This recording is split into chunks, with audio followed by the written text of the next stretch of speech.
one time and we weren't recording. God. Yeah, so that was cool. Will Ferrell came on and they didn't record. I wouldn't say any names, but it wasn't me. All right.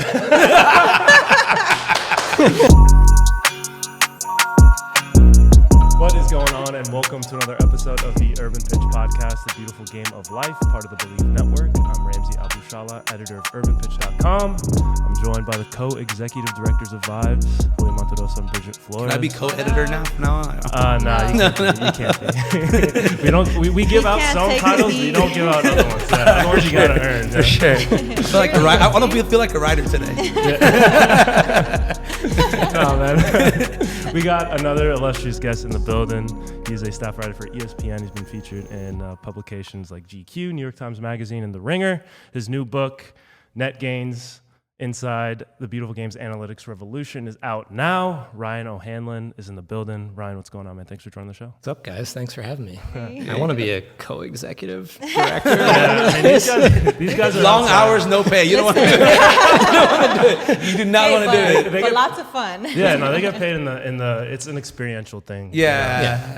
If you're trying to That's sign good. up. You can probably, take him to court for that. It's like child labor at this We point. have HR. HR approved everything. It's all in writing. You know, this guy he knows. He's HR. So The contract was messed up. We still signed it though. It's our fault. It's our fault. We got into it. We were out for drinks. They're like, just sign it here. All right, cool. Okay. yeah, it was the bill. Signed for the bill. It was the. It came with the shot. So Yeah. No, man, but I want to get into the book, but first, I know you play the game. You played, pretty high level. We've seen you at the base, back when that was open. Rest in peace, the base. R.I.P. But I believe D1 college. Julio talks about playing college ball all the time, but I think scholarship athlete as well. But D1 is like kind of a little higher level, yes. Yeah. But so I played with Julio. He could have played. Yeah. I mean, he said that too. And So I he's didn't. No. More probably said I never said. Yeah. I never thought I was good enough. Like I was one of those work hard, try hard, get angry players. So if they needed somebody like that, I could. I was going to say that's like 80% of players. Uh, I know it's not that much off, but yeah. I played against him as well. He's a great player. Yeah. But so how did like playing the game not only give you obviously a better understanding of what's going on, but how to make you write about the game better?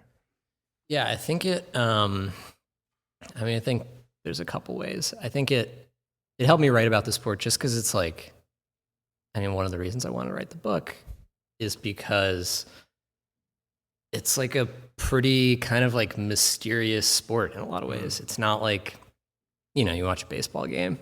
You played baseball, right? Yeah. So no shots at baseball. No, please But, take as many as possible. We do this all the time. Yeah. Forget baseball. we always come for Ramsey. I'm glad I can join in. No, but you watch a baseball game, you see 300 batting average, 25 home runs, whatever, below the guys, the guy when he's batting, right? And then basketball, you watch LeBron play, and it's like, oh, okay, that's what a good basketball player is. And like same with like Patrick Mahomes or Josh Allen. While with soccer, like I think beyond like Messi and Ronaldo, like they're just scoring and creating goals, or they were scoring and creating goals all the time.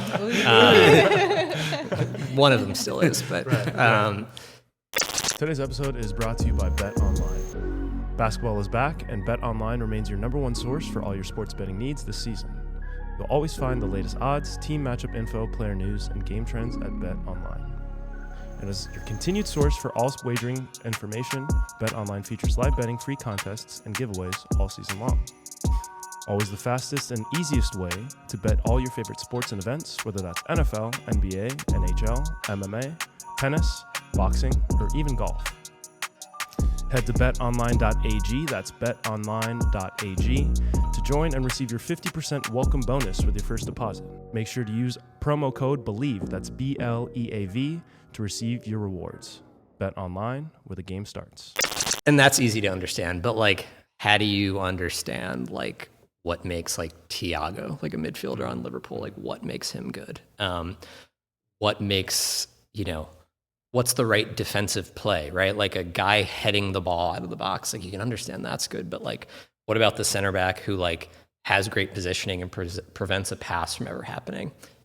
I think you need, like, I'm very skeptical of the idea that like, I hate the like, you know, criticism of anyone that writes about a sport like you didn't play the game, like you don't get it. But I think soccer in some ways, more than other sports, it is helpful to kind of just have like this, you get some kind of innate understanding about like what, you know, what's supposed to happen in the given phases of the game beyond like scoring goals, right? Which is easy to understand. So I think that like helped me to write better about it, whether like analytically or like creatively, I think. Then I think the other thing that like drove me to want to write the book is like, I think back and I played Division I soccer and like, I would just like play and I'd be like, it felt like I played well today, right? Like I remember that like through ball I played and like we didn't score, but like I think that was good. But like there was no kind of like objective way to even begin to like address performance, which, you know, that's really not necessarily even an issue. But like the other thing is, and Julio, you might feel the same way. Like the best player I played against in college, or at least the most accomplished player, was Alejandro Bedoya, who started for the U.S. at the last World Cup. Was on the Philadelphia Union, who will be playing an MLS Cup in L.A. Boo. Yeah, exactly. I didn't want to say that. I'm trying to keep my objectivity. But, I got this. But like, I feel like he was like in the top like 50 of people I played against, like from 8th grade through college. And so to me, it also felt like it's just like random, like who kind of made it, who didn't make it, who got better, who got worse.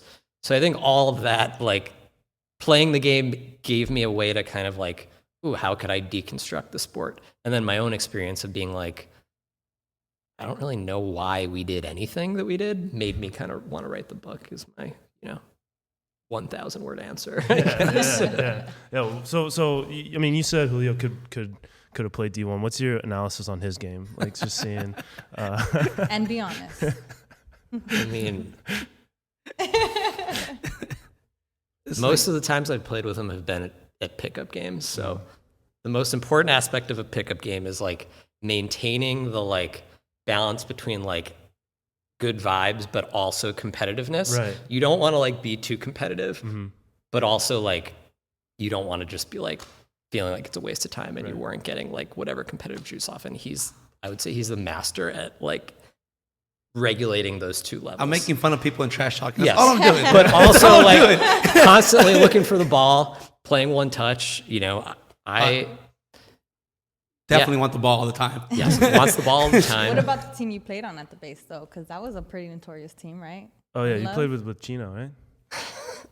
Notorious suggests bad things about the team. Listen, we didn't say What about Chino as a coach? Does Chino know how to use a computer? No. So he's not going to see this? Forget that guy. He didn't pay registration.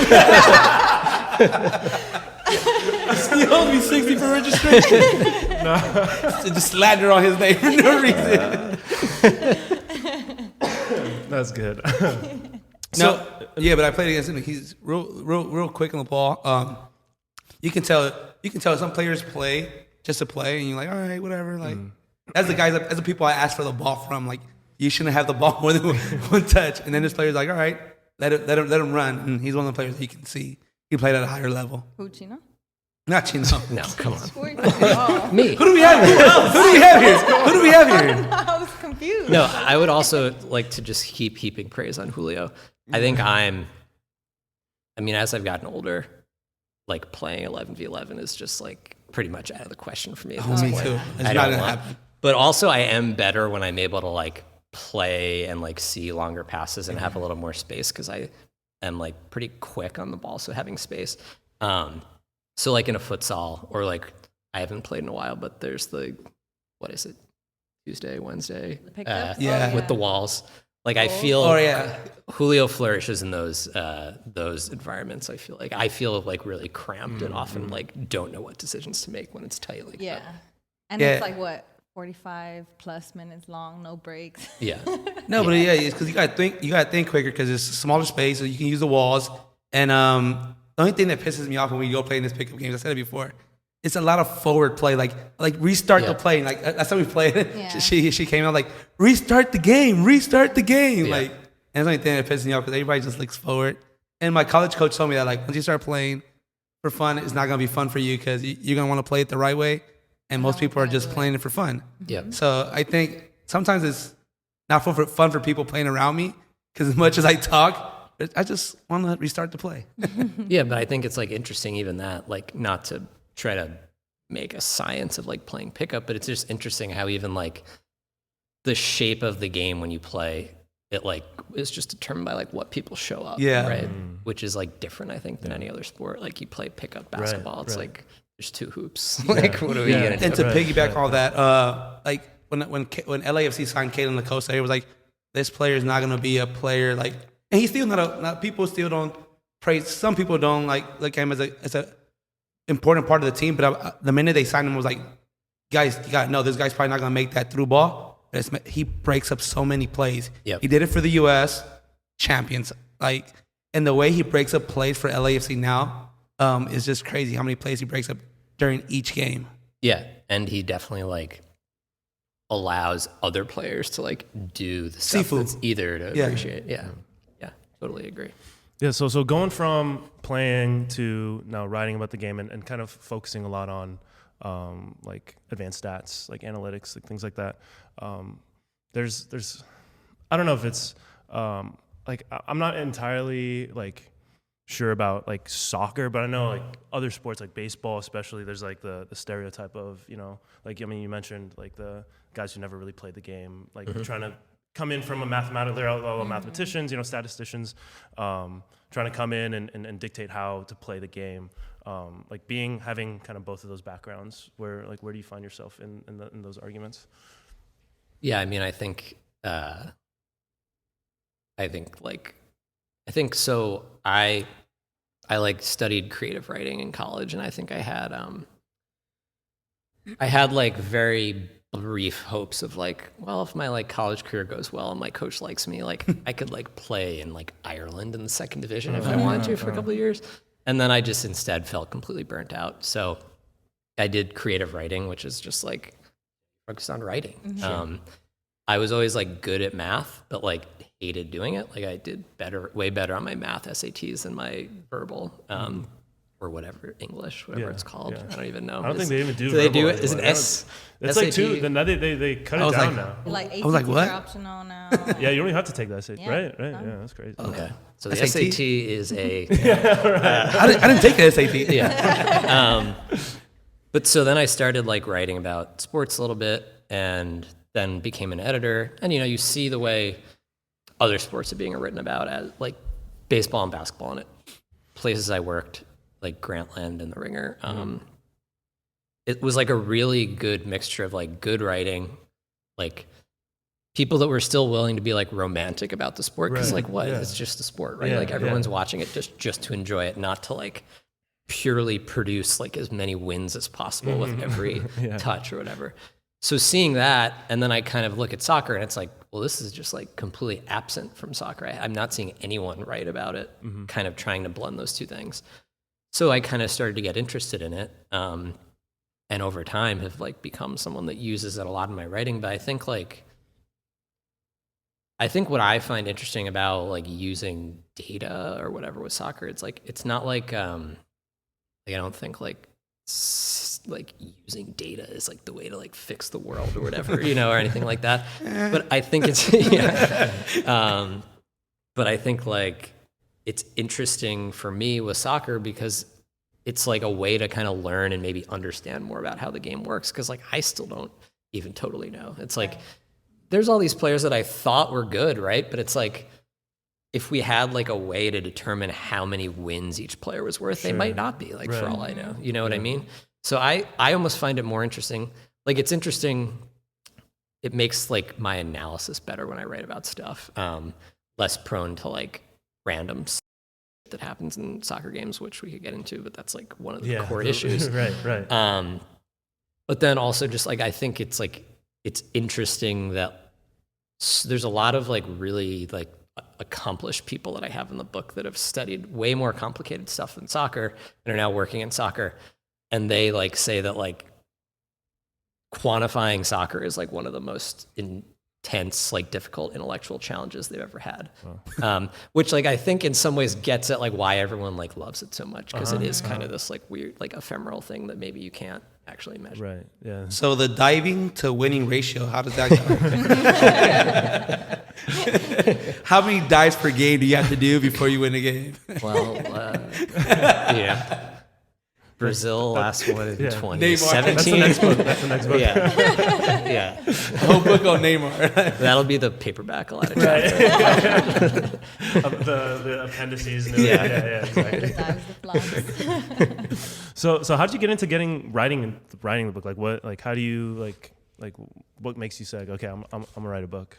Yeah, very good question. Why would anyone want to do that? So I like most people my age that went into like journalism, like newspapers and magazines, like almost thriving completely, like doing worse than the coal mining industry. That's actually factually correct, not just a joke. So like most people my age like ended up like working for a website and on the internet. And so on the internet, like you're just producing content like all the time, right? The word content just makes me sick. Also, you're a YouTuber. Yeah, exactly. Content creator over here. Yeah, I have an OnlyFans page. We'll have a link in the show Yeah, notes. we got that Patreon. It's not pictures, it's just like words. Yeah, exactly. It's just like, Spicy words. Spicy words. It's long form OnlyFans. It's actually a good idea. Someone should steal that. I'm writing that down right. I am writing that down right now. Mental note. Listen, you know, there's a fetish for words is a thing. So All right. We're very interesting. We're not stepping on Well, any of if that. you It's okay. feel that way, So I have call Bridget 189 a minute. yeah, I've got 100,000 words in a hard, We'll go through hardback for anyone that feels that way. But so anyway, I became an editor. Worked at The Ringer and at Grantland, which are two like sports and pop culture sites. And it's just like, you're just like, excuse me, you're like, it's awesome to be working on sports, right? I don't want to like complain about that. But also like sports are always happening. Non-stop. And like, they seem to be getting progressively more psychotic in terms of like stuff that happens off the field. So like, you're kind of just like always working. And when you're an editor, you kind of are at the whims of like, when does the writer file a piece? You know, it's like we have this piece about the World Series going up tomorrow and it comes in at 7 p.m. It's like, I could like take a stand against the writer and we could not have a World Series preview, or I could, start working at 7 p.m. and, So anyway, it's a bit of a grind. So I was trying to figure out what I wanted to do next. And like writing a book is a grind as well, but it's much more the idea of like being able to do a thing and like take a massive kind of step back. Because like in a book, you can go off on like crazy tangents if you want, and I have a lot of those in the book. While like writing for the internet, it's like very immediate. You like want to get to the point. Yeah. You're writing about like a game that just happened or a thing that's just happened. So I think that's why it appealed to me a little bit. And I was saying this off air. I am also like, there's a lot of writers that like hate writing, which I know sounds weird. They like coming up with the ideas or doing the reporting, but then like putting the words together is, I'm like almost the opposite. Like I like the writing part. Like I don't like doing like reporting or whatever. So like the idea of writing a book was a little less daunting in that way. So that's like what gave me the idea. And then there's like, it's kind of interesting. There's like a small group of like the soccer. I mean, you guys maybe know this, like the soccer, it's gotten a lot bigger, the soccer like publishing world in the US, but like it's still like pretty small compared to all other industries. And so when you take that to books, it's even smaller. There's like 6, people that have edited soccer books in like the history of America, right? So like it wasn't, and I've, had written a lot about soccer, so it wasn't that hard to like get in contact with some people, kind of let them know what my ideas were and hear like, that's a terrible idea, or like, you don't want to write a book about that. That's you'll go crazy. And then from there, I got connected with an agent who's worked on soccer books, and he kind of encouraged me to write this idea that I ended up writing. So yeah. How do you start writing an analytical book of soccer? Because for me, it just seems like it's like where will I start? Like, what is it position wise? Like how? Like The research. How does the research start? It's a good question. Let me see how I can phrase this to make me sound as smart as possible. Supercalifragilisticexpialidocious. Yeah. So like when you write a book, unless you're super famous, you have to write like a book proposal, which is like a 50-page kind of like intro, explanation of like why I should write the book, and then like a chapter outline, like 500, 600 words about each chapter that has some like reporting in it. So doing that, you're kind of forced to like figure out how this is all going to fit together. And I think like I knew a lot of like the people or ideas that I like wanted to write about, because the book is like a lot of stories about people who worked on these ideas rather than like nerdy, like there's like 3 graphs in the entire book as opposed to like there could be like 400. So there's no pictures? Yeah, the audiobook would be great. My dad's listening to it. Picture book. Yeah. Well, so you're not one of those people with a fetish for words. No, you were saying. But so, so I knew some of the ideas I wanted to write about. Like there's this guy that famously did like data analysis for soccer in England from like the 50s to the 90s. And he's kind of looked at as like the guy who, like the stereotype of like long ball, like British, like physical. He's like, he's blamed unfairly, I should say, as the guy that like encouraged them to play that way. So he has this like terrible reputation in England. So I knew I wanted to like write a chapter about that, because it's kind of like an important part of the story. Like this guy like was recording games with a Miners helmet on because there were no lights at the stadiums back then. And then he like did data analysis. Then like teams started listening to him, and then everyone hated him. So like maybe that's why like the sport's a little bit behind. So there's stuff like that. I knew I wanted to do a chapter on like Red Bull, because I think it's pretty interesting that like an energy drink just bought teams, and now all the teams are great. Yeah. So like, what does that say about what everyone else is doing? Yeah. Cruyff. Is there a Cruyff chapter? Cruyff is quoted throughout the book. All right. My favorite quote from him, which kind of made me want to write, not favorite quote, but like most instructive quote, is he says, it's statistically proven that over the course of a match, a given player will only have the ball for 3 minutes. So what actually determines whether you're a good player or not is what you do in the 87 other minutes when you don't have the ball. Yeah. And like with analytics data, they're very good at recording what happens with the ball. There's so much data about that, but like very little about what happens with the ball. So even with all the like advances and stuff, if you take that, we're missing, it's not 87% because it's of 90. So like 92, 93% or something like that of what happens. I'll take your word for that. But anyway, I don't want to throw a number because like I don't want to get killed in an end. So I have a handful of ideas that I know I want to like touch on. Like there's a chapter on midfield play and how hard that is to measure. And then there's like a statistic called expected goals, which is kind of the main stat. So I wanted to write on that. But then a lot of it comes from like people I talk to and them having interesting stuff to say, right? Because it's like, there's some people I talk to and like they like work for teams or whatever, or have worked for teams, and they didn't like tell me anything interesting, right? And they're just kind of like sitting there like smiling when I ask a question.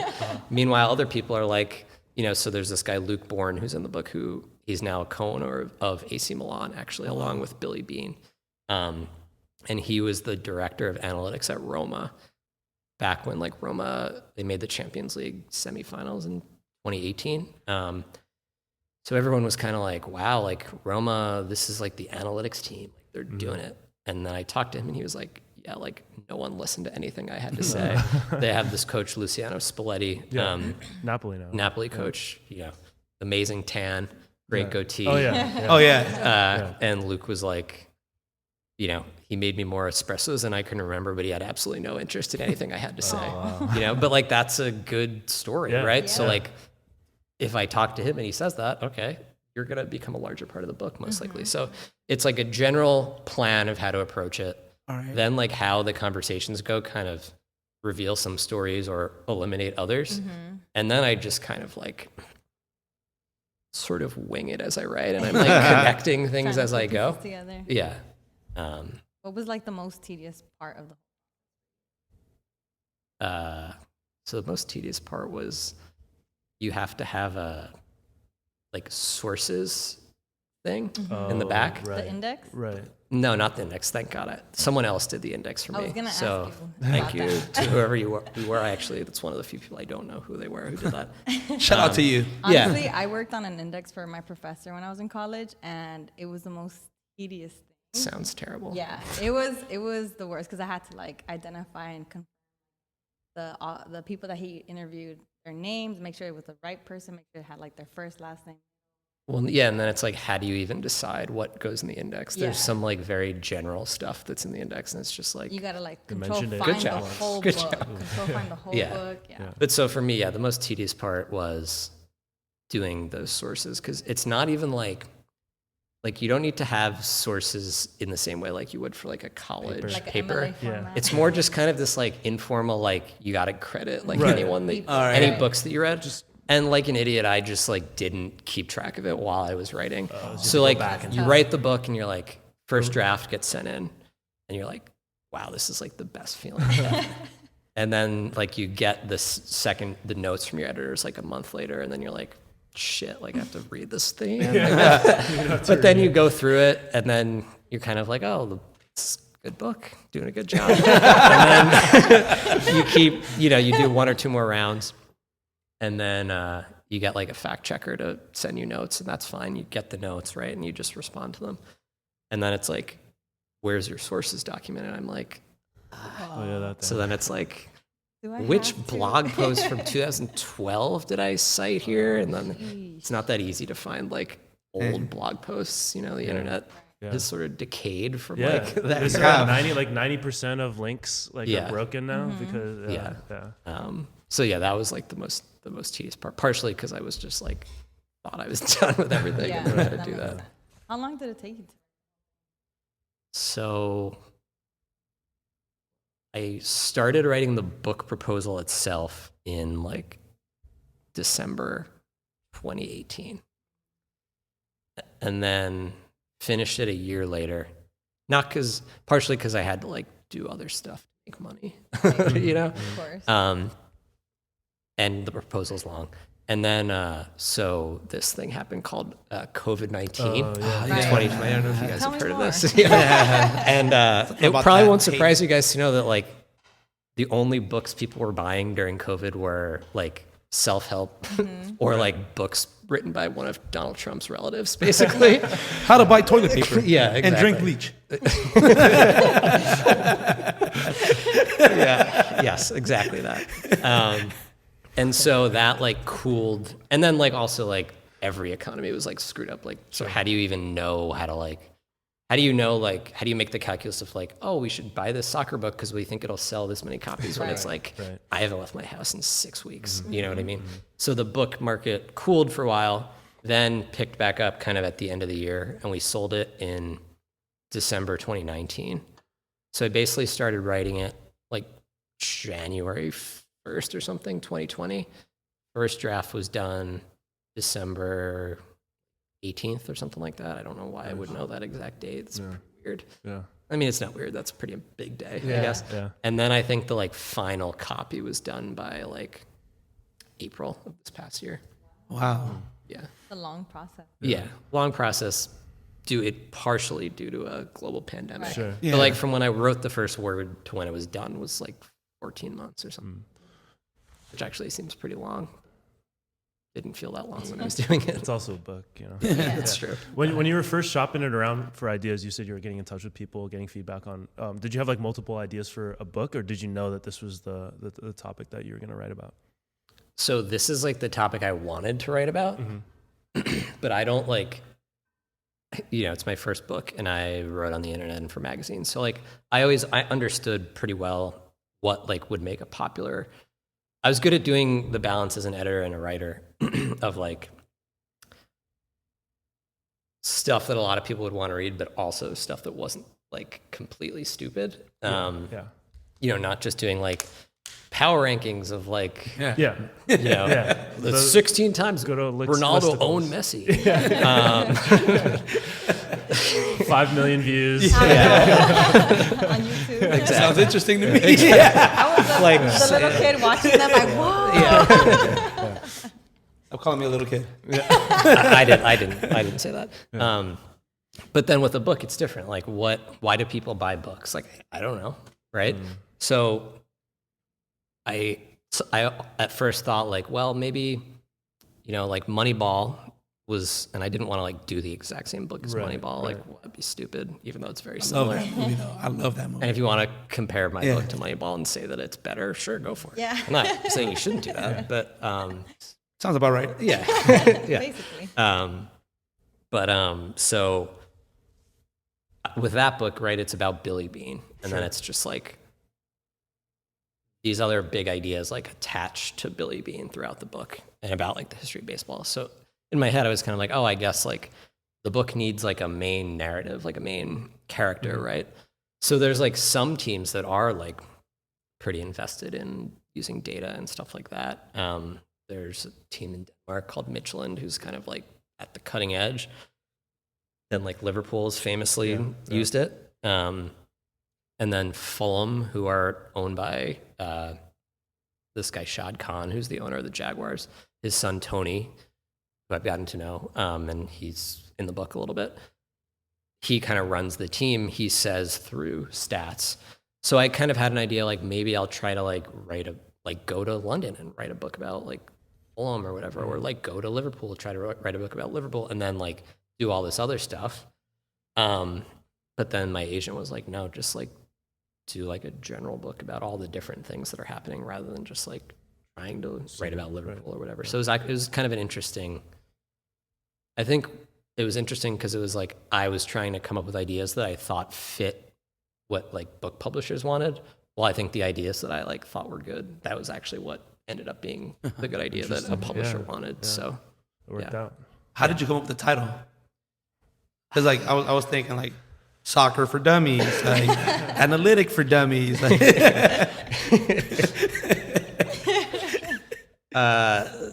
I think I would have gotten sued because that's like, I'd be stealing their IP. Yeah. I didn't come up with the title.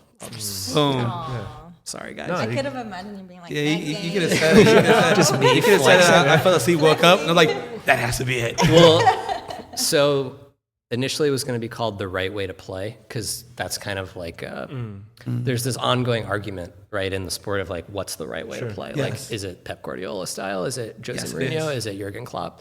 Which did you say? Pep Guardiola. Okay. I love that. Not Yeah. the I was going to say the Mourinho style. I don't like it. Not much of a leg to stand on at this point. No, because like for me, that's the beautiful game that Yeah.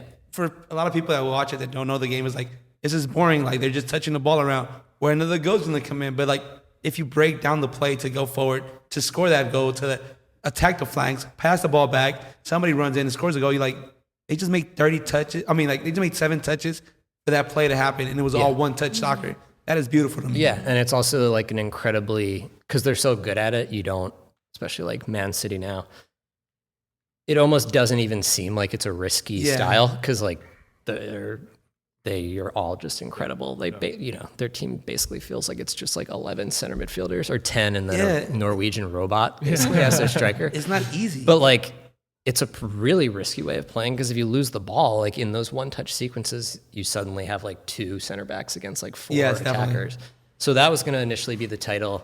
Then the publishers were like, that seems like maybe a little too political potentially, which like I don't know like what kind of, I know like a magazine headline that would make people read, but like most books have like pretty like, esoteric names. I feel like I mean Moneyball is an amazing name, but you don't know what Moneyball's about by the name, right? Yeah. You don't know what any book is by the name. Read it. But like most like You can't judge it. Can't judge a book by its cover. Hey, yo, there it is. Exactly. There you go. Let's end it there. There's Ramsey's dad joke for the night.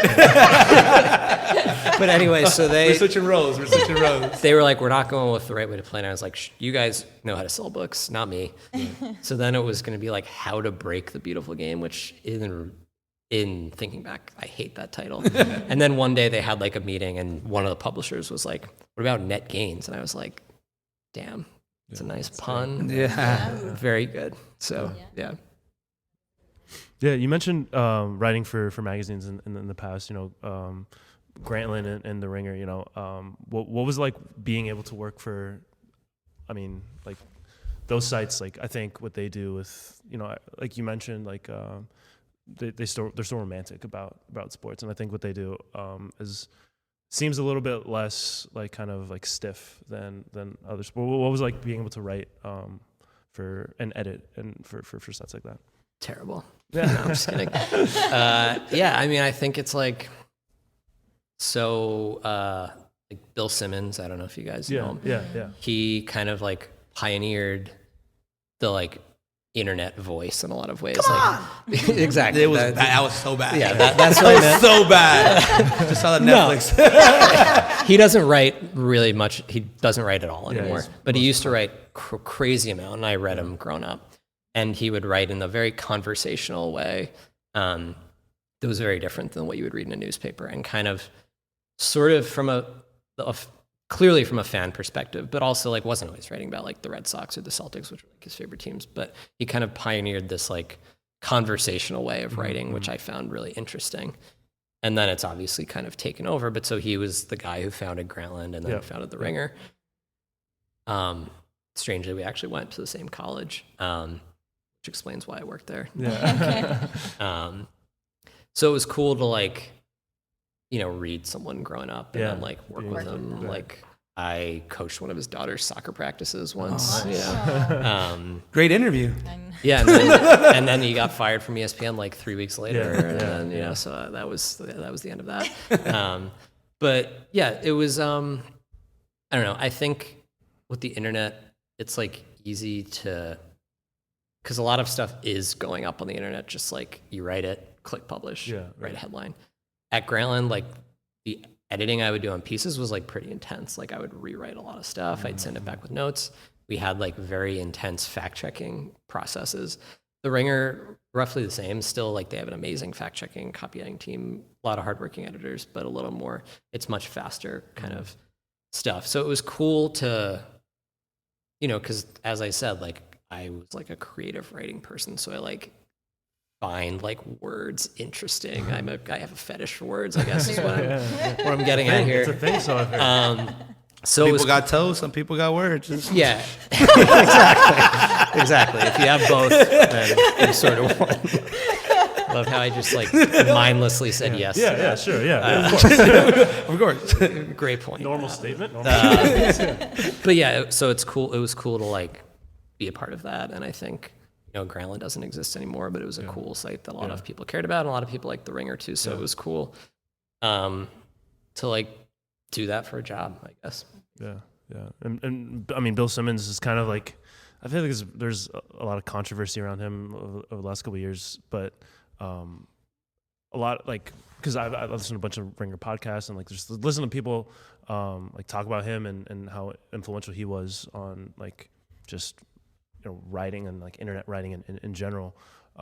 Like to me, like I think like that kind of just is like kind of surpasses any of that. But what was your read into like some of the stuff that was going on with like some of that controversy? What controversy do you like mean? I mean I don't know, there's just not like controversy, but like he's polarizing. Oh yeah. So that's basically there was controversy at The Ringer, which I don't think I should No. comment on. And I think that was after you're gone. I know exactly what you mean. But, so I would just, it's just an interesting story. Like Bill, obviously, like he wrote for ESPN. That's kind of where he got his like, became a really well-known guy and had the clout to start Grantland. but now he's like the most popular sports writer, journalist, or whatever in the country. So it's an interesting like inversion from being like this outsider that was like doing it differently to now like you're like the most popular guy with millions of listeners. So I think like, I don't know, I think you get pushback like whenever people do that, right? Whenever you go from kind of this like, I don't know, it's probably true in like music, right? And I don't know, I'm not up to date on music at all. I was trying to think of a way to say that without sounding like I was 75 years old, but I failed. Or like movies, directors like that are, you know, going from like doing like the good like indie movie to like directing a Marvel movie, you know? I think it's kind of like that's a very common actually arc. Yeah, for people, and there's always pushback against it, I guess. Yeah. And then now transferring into ESPN, what's it like working at the worldwide leader? Best place to work in the world. How many times do you go to Disneyland? I have a pass to go. Nice, there you go. I've never used it. Is that one of the perks? Is that so one I don't of the want perks? to. Okay, I don't want to jinx anything, but so I worked at Grantland, which was owned by ESPN, and I started work like a day, like first week in November, like 2014, like the first week after Halloween, and then the site got shut down like a day or two before Halloween the next year, and I don't know if they still do it, but they used to. When you worked at any Disney job and you worked there for a year, you got a Mickey Mouse pin after a year. So I didn't get my pin. And I started at ESPN again, this new job, like 2 days before Thanksgiving last year. So I'm like, wow, coming up on I'm it. jinxing it. Yeah. Don't jinx I don't know if they still give pins. So if they it. do, Might get that Mickey Mouse. Pin. but yeah, it's cool. It's it's an interesting place to work or for me in particular, because it's it's the biggest sports website on the internet. Yeah. Yes. But I'm writing about soccer in a way that a lot of people are not like used to people doing, you know? Like for example, I wrote an article in March about how it seemed like Cristiano Ronaldo, you know, was making not necessarily making his teams worse, but like his reputation as a player hadn't caught up to his decline as a player. Yeah. So when he was on Man U, he would play every minute of every game, even though his like output suggested that like he just shouldn't be a full-time starter for a team that like wanted to win the Premier League, right? He should either be a little bit lower down, like for a lower, you know, slightly lower tier team, or he should just play less, right? Which that's like a pretty normal thing to say about an athlete that's getting a lot older, especially as his teams would always get worse. Like when he went to them, like Man U got worse. And I like put a lot of data out there and kind of tried to like justify. Yeah. The Red Army. And, you know, and this is on like ESPN.com, and then, you know, people like found my personal email and were like, you need to quit. Like, No, the Red Army Well, is it's no not even joke. that. It's not even that. It's also the CR7 army. Yeah. Oh, definitely. Oh, when you combine? Yeah. When you combine the two? Combined, yeah. Yeah, I wrote this is before ESPN. I did like I had a newsletter, and I did a post about Ole Gunnar Solskjaer, who was the Man U coach. The beginning of last season, kind of like saying, you know what, like, doesn't really seem like he's like improving the team at all. And this was like after they came in second the year before, and just got like, you know, trying to think of what like people were just like crazy stuff from Man U fans. And then funnily enough, he like got fired a month later. So, but here's a good example. So I wrote an article like 2 months ago about could we have like a better box score for soccer, right? Like, you know, baseball, you have a box score, hits, errors, runs, you know, strikeouts, RBIs, very basic stuff. And it's just kind of like a way to like get a quick view of what happened in a game. No baseball player would be like, this is like the pure story of what happened, right? But like, it's a good. Meanwhile, like with soccer, what are the stats they showed? So like usually how many miles you ran per game, or like corner kicks, or like how many fouls, shots on goal. Yeah, exactly. So it's like, so we're just throwing up these stats that like in my head, I'm like, no one cares about this, right? Like in the box score in baseball, there's like a history to it, right? So if you changed it, there would be like a problem. Soccer, it's like no one cares. So I was like, why don't we just like do a better job, like, and find, I don't know, what did I suggest? I was like, you know, you should have the amount of shots. should have possession, but then you should adjust possession just for the final third for each team. So then you have a better sense of what team has the dangerous possession. Right? Yes. And then you could do touches in the penalty area because that, if you get the ball into the box, you're close to the goal. Also, the defenders can't defend you as aggressively because then you give up a PK. So, like, if you get the ball into the penalty area, you're probably. I feel like they talked about that with the Austin LAFC game. How Chicho had like 11 touches. In the box, while Austin only had like about 3, I believe. Yeah, he had like more than the entire team. And that's a stat that I would like. It's interesting because then it talks about like, oh, this guy's like his movement off the ball is probably really good, right? And then I had like, we should also just use expected goals because this is a good stat. And then I wrote the article, and like, so I don't, I have it so I can only see tweets from people that follow me.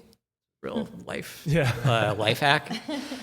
But it somehow got to like the, British like fan group, and I got like, you wanker. It's like the number of burning American flag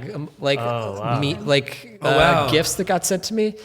It was just like it's insane. Yeah. And it was like I was just like saying like maybe we could use a couple of different their box score stands. Yeah, exactly. So like it's interesting. Yeah. So like I definitely like it's great that a lot of people like read the stuff. It's really awesome. And I really like working there. But like I am exposed to like the random guy from like San Diego who wrote like half the email in a British accent and told me to quit my job, which I thought was weird. Or like, just like the people that think an American writing about a sport, let alone American using stats to write about a sport, is like a crime, basically. Yeah, no worry. I feel your pain. First episode talked about LA Galaxy not in the most fun way that they enjoy. And we went to a game. Can't go to LA Galaxy games. I can't go to LA Galaxy game. He's banned. Hey, but they say like once you have haters. You're banned? He's not banned. Not, it's just like not safe. It's not safe. He has to have like security around him. No, I just had Ramsey and Roy last time. There was one guy cursing me out, but it was like he's been gift. Yeah, he's been. Yeah, I became like a meme in the LA Galaxy like platforms. Like, what did you do? Like, he brought it upon himself. He said that the Galaxy or the LAFC would be the first team to from win. LA.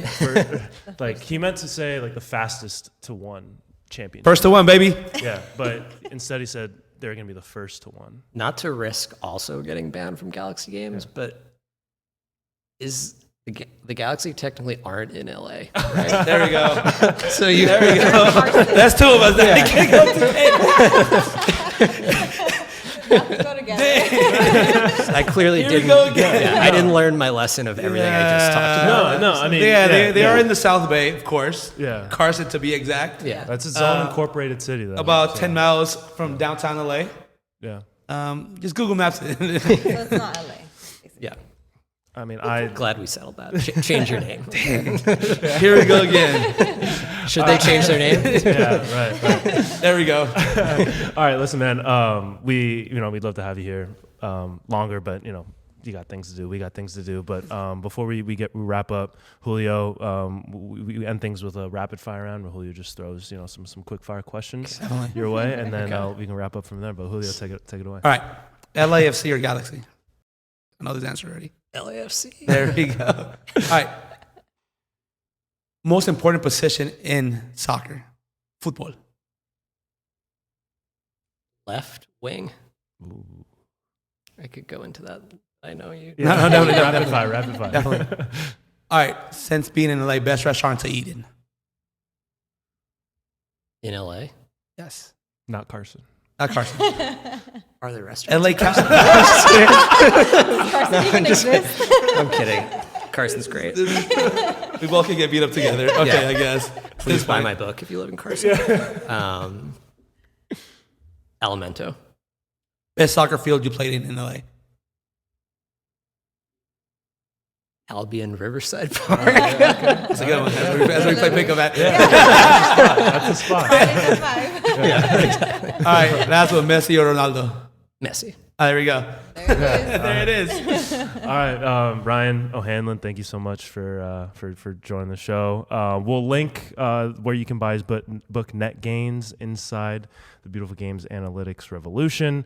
We'll put that in the what do you call it? Description? Yeah, description. That Show that notes word. is the industry. Yeah, show notes in the podcast, description in the YouTubes.